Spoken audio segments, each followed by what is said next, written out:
કુંભના આ જે વ્રજવાસીઓ છે ને તે મારા પરમ અનન્ય ભક્તો છે.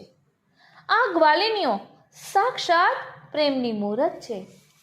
એમની દોણીમાં દૂધ, દહીં, માખણ કે છાશ નથી હોતા, પણ ઠાસી ઠાસીને એમનો પ્રેમ ભરેલો હોય છે.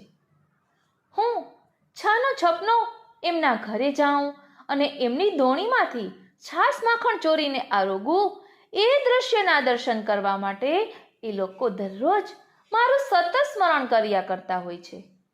કયા દિવસે હું કોના ઘરે પ્રગટ થઈશ એ તો એ લોકો જાણતા નથી. એટલે સૌ કોઈ એમ માનીને તૈયારી કરે છે કે આજે તો હું એમના જ ઘરે જઈશ. તું કોઈ પણ ઘરમાં નજર દોડાવ, આ સમયે છાશ માખણની દોણીઓ તને શીકા પર જ ટાંગેલી જોવા મળશે કે જ્યાં મારો હાથ ના પહોંચે. આમ કહેતા શ્યામ સુંદર ખિલખિલાટ હસી પડ્યા. આગળ વધતા નિશ્ચિત કરેલા સ્થળોએથી બીજા સખા પણ સાથે થઈ ગયા. આખી મંડળી જમનાગવતા ગામમાં પ્રવેશી. નક્કી કરેલા ઘરની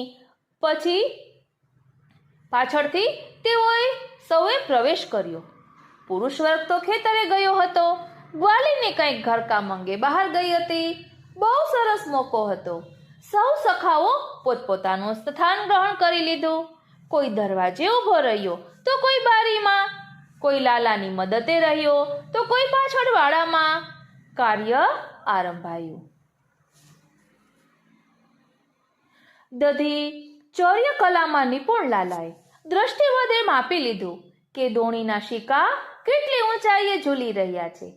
તરત જ એક સખાને સાનમાં સમજાવ્યું કે ખૂણામાં પડેલી ઉખલી એટલે કે ખાંડણીયાને ગબડાવીને એ સખાએ બરાબર શીકાની નીચે મૂકી દીધી. કુંભનદાસનો હાથ પકડીને લાલા ઊંધી ઉખડી પર ચડી ગયા.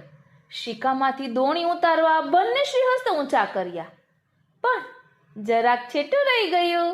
બંને ચરણના અંગૂઠા ભેર લાલા ઊંચા થયા. બંને શ્રીહસ્ત પણ જરા ઊંચા ખેંચીને લાલા શીકા સુધી પહોંચી જ ગયા. લાલા જરાય ડરતો નહીં હો, ઉખલીને મેં મજબૂત પકડી રાખી છે. બસ હવે દોણીને જરા જરા સરકાવીને ત્રાસી કર એટલે અંદરનો માલ તારા હાથમાં આવી જશે. કુંભનદાસે મક્કમતાથી ખરા સખાની ફરજ બજાવી અને નીચે ઊભા ઊભા દોણીની દિશાનું માર્ગદર્શન કર્યું. પછી શું થયું એ તો જુઓ. કેવું અલૌકિક દ્રશ્ય, કેવી અલૌકિક ઝાંખી